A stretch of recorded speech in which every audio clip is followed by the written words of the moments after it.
ভগবদ্গীতা সপ্তম অধ্যায় জ্ঞান ও বিজ্ঞান যোগ।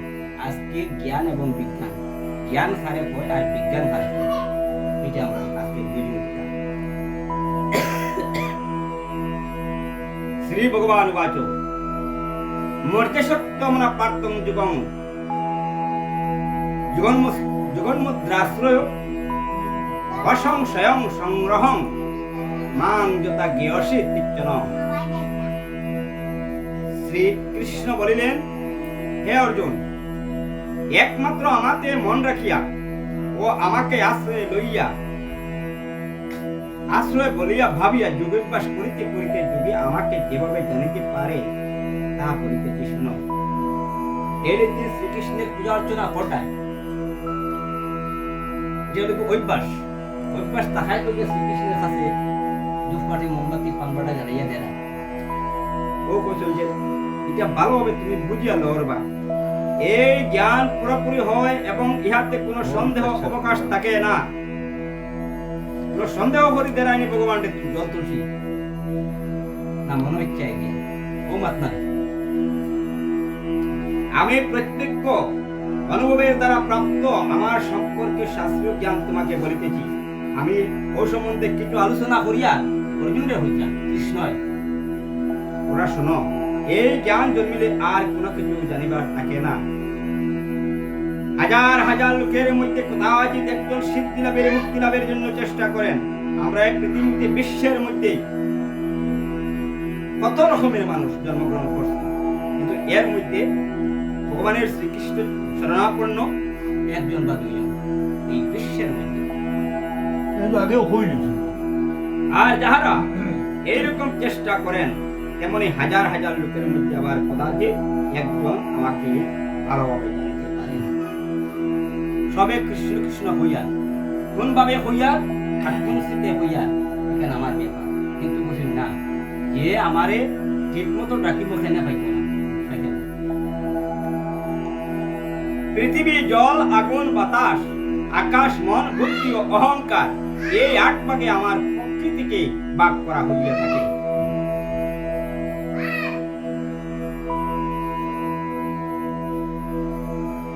হে মহাবীর, এই প্রকৃতির ন্যায় অপরা নিকৃষ্ট জল প্রকৃতি, এই জল জগতে যারা আছি আমরা, মানুষ জন্ম নিয়ে বিশ্বের মধ্যে, এরা আমরা নিকৃষ্ট জাতি। কেন লাগি নিকৃষ্ট জাতি? যেহেতু একটা শ্রীগাল নদী বাইয়া যায়, মরুয়া একটা বাইয়া যায়, আর একটা শ্রীগাল মরুয়াটার দিকে তার তো খাওয়ার বস্তু। আমি সন্তা বিশ্বাস করি যতটা মাতি, তখন শ্রীগালটা আজিসে গিয়া আজার পরে খাওয়া টানিয়া তুলিয়া ও শ্রীগালে তার তো খাওয়ার বস্তু হাঁটো না নেহে, এটার চতুর্দিকে নাকে কানে শ্বাস প্রশ্বাস গ্রহণ করছে, করিয়া যাচ্ছে, তার খাওয়ার উপযোগী নাই। কি উপযোগী নাই? তার গুরুকরণ হয়েছে না। হিংস্র প্রাণী হইয়া বুঝতে পারছে যে তার গুরুকরণ হয়েছে না, এটা আমার বক্ষণ করা হয় না। আর আমরা মানুষ জাতি হইয়া জল এক ফুটা খাইতে সময় ভগবানকে নিবেদন করি না, আমরা মানুষ নেই। আমরা সিগালের চেয়ে অধম। গুরুকরণ কি বস্তু আমরা বুঝি না, তো সংকট হে মহাবীর, এই প্রকৃতির নাম অপরা নিকৃষ্ট জল প্রকৃতি। ইহা ভিন্ন আমার আর একটি প্রকৃতি আছে, তাহার নাম পরা শ্রেষ্ঠ প্রকৃতি। এই যে রূপ প্রকৃতি সমস্ত জগৎকে ধারণ করিয়া রহিয়াছে,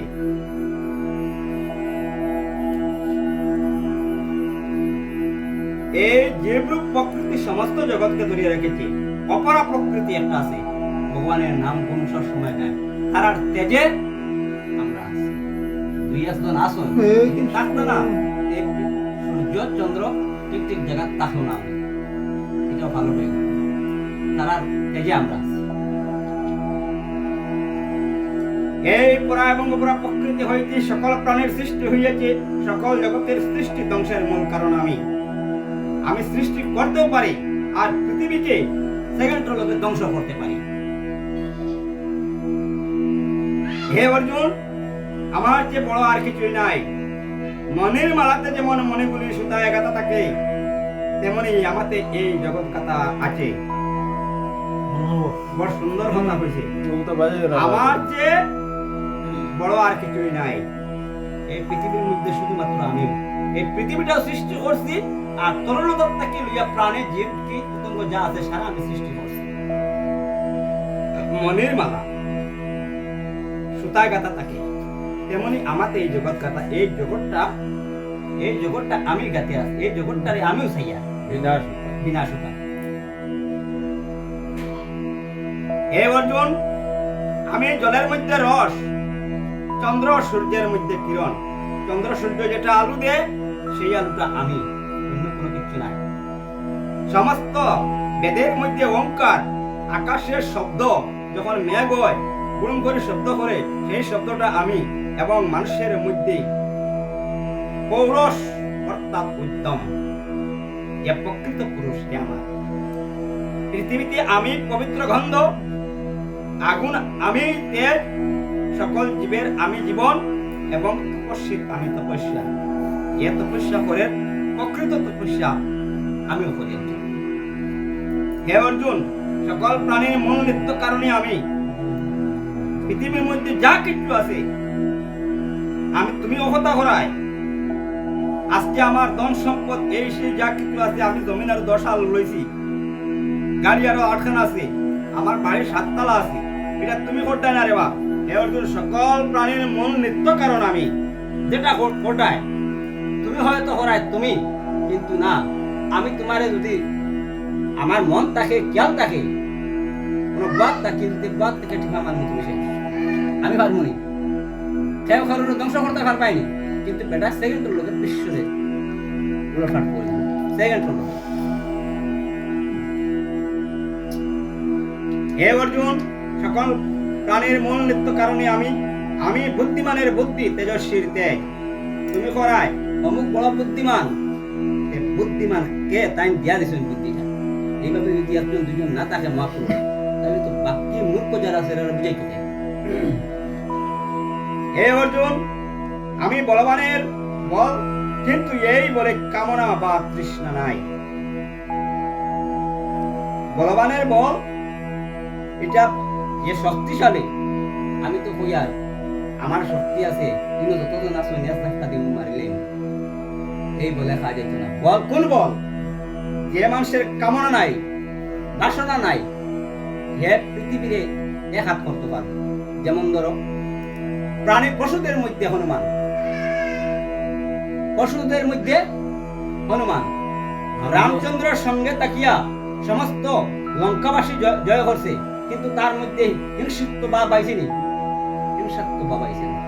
তার মধ্যে কামনা বাসনা কোনো ব্যক্তি নেই মানুষের ভিতরে যোগান বাজে। হয় সাত্বিক রাজসিক ও তামসিক যেসব ভাব রইয়াছে সেই সব আমার হইতে জন্মে আমি কিন্তু সেই সবের অধীন নই যদিও সেইগুলি আমার অধীন জগৎ এই 3 প্রকার ভাবে মুক্ত হইয়াছে তাই এই 3 গুণের অতীত এবং জন্ম মৃত্যু ইত্যাদি পরিবর্তন বিহীন আমাকে জগৎ জানিতে পারে না আমার এই মায়া অলৌকিক এবং ত্রিগুণময় তাই এই মায়া কাটাইয়া ওঠা অত্যন্ত কঠিন কিন্তু যাহারা আমার আশ্রয় লয় তাহারাই শুধু এই মায়া কাটাইয়া উঠিতে পারে সংসার বন্ধন কাটাইতে পারে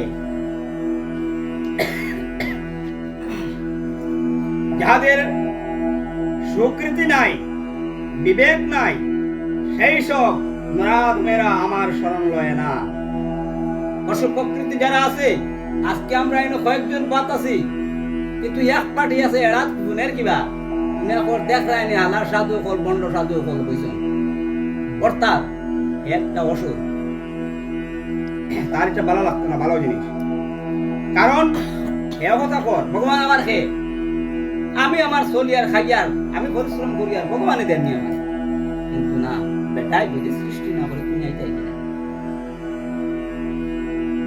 কারণ মায়া তাহাদের জ্ঞান লোপ করিয়া দিয়া আমাদেরকে রসদের ন্যায় ব্যবহার করায় হে অর্জুন রোগ বই ইত্যাদিতে কাতর ভগবানের তত্ত্ব জানিতে ইচ্ছুক ধন লাভ করিতে ইচ্ছুক এবং জ্ঞানী এই 4 প্রকার পুণ্যাত্মা লোক আমার ভজনা করেন এই 4 প্রকার পুণ্যাত্মা লোকের মধ্যে জ্ঞানী শ্রেষ্ঠ জ্ঞানীকে আমি ভালোবাসি জ্ঞানীও আমাকে অত্যন্ত ভালোবাসেন। কোন জ্ঞানী? MA ল পাস জ্ঞানী নাই। জামা কিছু বুঝছো নি? এগুলো তো তারা মনে করো শিক্ষা অর্জন করে। এলেমেলে যে শিক্ষা জ্ঞানী, অর্জন করে। এলেমেলে যে জ্ঞানী, এটা হলো কি প্রাথমিক জ্ঞান। প্রাথমিক জ্ঞান। আর শিক্ষা ঈশ্বর অর্জন করে। শাস্ত্র অনুযায়ী যে জ্ঞান, তাই বলছে এই জ্ঞানী আমার শ্রেষ্ঠ। এটা হলো জ্ঞানী। জ্ঞান এগু, জ্ঞানী এগু, শিক্ষা এগু, শিক্ষিত এগু। শিক্ষা অর্জন করতে পারবে কিন্তু শিক্ষিত বলতে হবে। আজকে বেশি পাস করছে, ল পাস করছে, কিন্তু ঈশ্বর সম্বন্ধে ইলাবাস নয়, কোনো কিছু বলতে পারবে না। তখন তার ল পাস করার কোনো মানে আছে কি? এই চারি প্রকার পুণ্যাত্মা সকলেই ভালো, তবে জ্ঞানী আমাকে এই আত্মা আমা হইতে পৃথক নন, কারণ তিনি এক মন হইয়ে আমি একমাত্র গতি মনে করি আমাকে শরণ লন। অনেক জন্মের পরে জ্ঞানীর জ্ঞান ক্রমে বাড়িয়া গেলে তখন তাহার মনে হয় বাসুদেবী আমি সব। আবার কিছু সংখ্যক আছে কিছু কিছু জানয়, সামান্য কিছু জানয়, জানিয়া কইন কিতা আমি তো পৃথিবীর মধ্যে সেরা, আমিও বাসুদেব, অন্য কেউ নাই, আমি ভগবান। তারা কয় মূর্খকে অতি সহজে তুষ্ট করিতে পারা যায়, জ্ঞানী লোককে আরো স্বাভাবিকভাবে বোঝা যায় এক কথায়। আর মূর্খকে স্বয়ং ব্রহ্ম ভাষা কেন লাগিয়া হে বুঝতো না কিতা হইছি না অল্প জ্ঞান লইয়া যে তাকে তারে জিন্দগি বুঝতে পারত না, হে কইব অর্থাৎ যেমন ধরো আমরা অতীত আসবো, তার বাপর মার বিয়ার কথা উঠতে পারছে, বাপর বিয়ার কথা উঠতে পারছে, এটা হলো অল্প বিদ্যা ভয়ঙ্কর। ও মাত্মা ছিল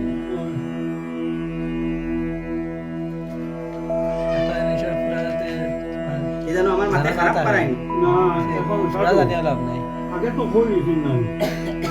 চৈত্র একটা দাভর শূন্য গোড়া তো আগে তো গোড়া হয়ে গেছে, এখন ভিগু বসতো না। ভিগু বসতে গিয়াও মাত আছে ও কলি আইছে।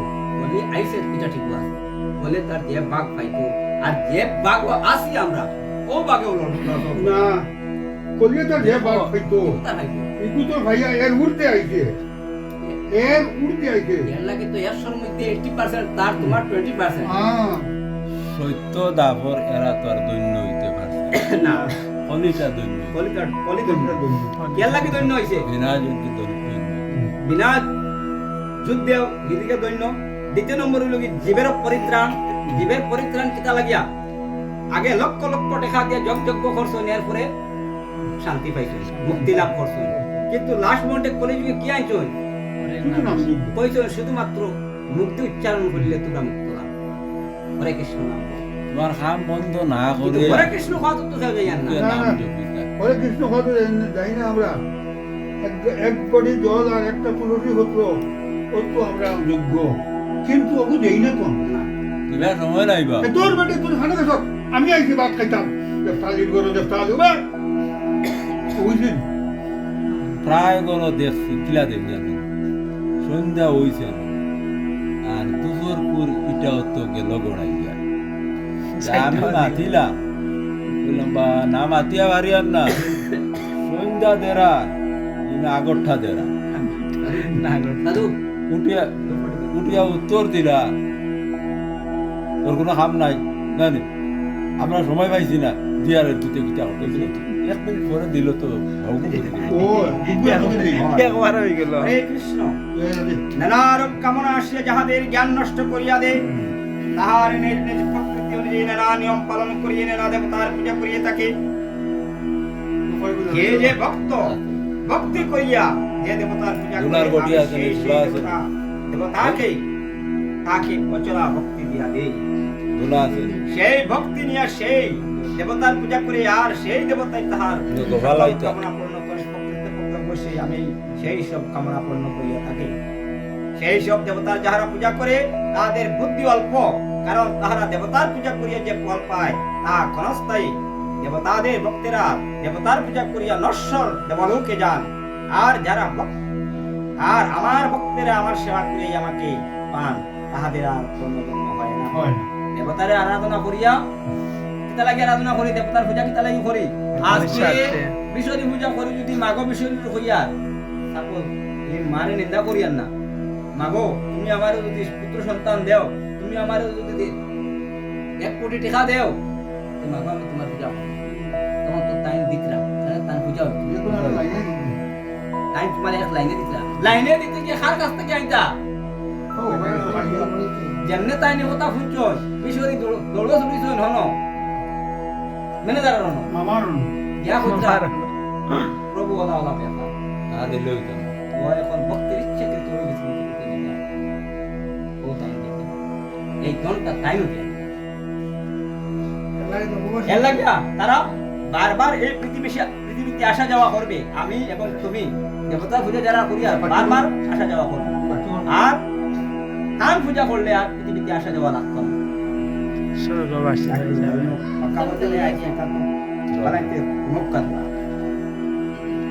আমরা তো সেই সব আমি যে নিত্য সবচেয়ে উৎকৃষ্ট এই পরম সত্য জানিয়াই অল্প বুদ্ধির লোকেরা আমার উপর ব্যক্তিভাব আরোপ করে অর্থাৎ তাহারা ভাবে আমি মনুষ্য মৎস্য ইত্যাদির জন্ম লই। প্রকৃতপক্ষে কিন্তু আমি কখনো কোন রূপে জন্ম লই না। আমরা দেখে একটু গল্প করুন। হয় আমি যোগমায়া লেখা থাকি, তাই 2-1 ভক্ত ছাড়া কেউই আমাকে জানিতে পারে না। আমার জন্ম নাই, আমি নিত্য, আমার সম্বন্ধে এই সত্য মূর্খেরা জানে না এবং সেই জন্যই আমার সেবা করে না। হে অর্জুন, আমি অতীত বর্তমান ভবিষ্যৎ সকল প্রাণীকেই জানি, কিন্তু আমাকে কেউই জানে না। হে মহাবীর আমরা অর্জুন, যেগু পুরোহিত আছে ওকেও মানে না কৃষ্ণ পূজা, কারণ জানে লোক কোথাও হইতো না। হে লোক কোথাও মহাবীর হইতো না। অর্জুন, জন্মের সময় সকল প্রাণীর মোহে এক পার অভিভূত হইয়া পড়ে ইচ্ছা সে ও দেশ হইতে সুখ দুঃখ ইত্যাদি যে রূপ ভাব জন্মে, তাহাতে এই মোহ সৃষ্টি হয়। তারা 2 ভাগ হয়েছে, বাবনের বেডিতে বরণ কৃষ্ণ পূজার, তারা বরণ মারা হয়েছে। যেসব পুণ্যবান লোকের পাপ কাটিয়া গিয়াছে, তাহার এই সুখ দুঃখ হইতে যে মোহ জন্মে তাহা এড়াইয়া মনের বল নেয় আমার সেবা করিয়া থাকেন। বার্ধক্য মরণ এড়াইবার উদ্দেশ্যে আমার শরণ নিয়ায় যারা সচেষ্ট নন, তাহারা পরব্রহ্মকে জানেন। যার সাহায্যে সেই ব্রহ্মকে পাওয়া যায়, সেই আত্মাকে ঠিক রূপে জানেন। আর কর্তব্য সমস্ত কর্ম গুরুর উপদেশ শাস্ত্রপাঠ ইত্যাদি জানেন। যারা অধিভূত অদৈব অধিযজ্ঞের সঙ্গে আমাকে জানিতে পারেন, আমাকে মন স্থির থাকায় তাহারা মরণের সময়ও আমাকে জানিতে পারেন। তাই আমার ভক্তের যখন যুগপথ হইতে পতন হয় না, এতে জ্ঞান বিজ্ঞান যুগ নামক সপ্তম অধ্যায় সমাপ্ত। বলো কৃষ্ণ প্রেমানন্দে বল।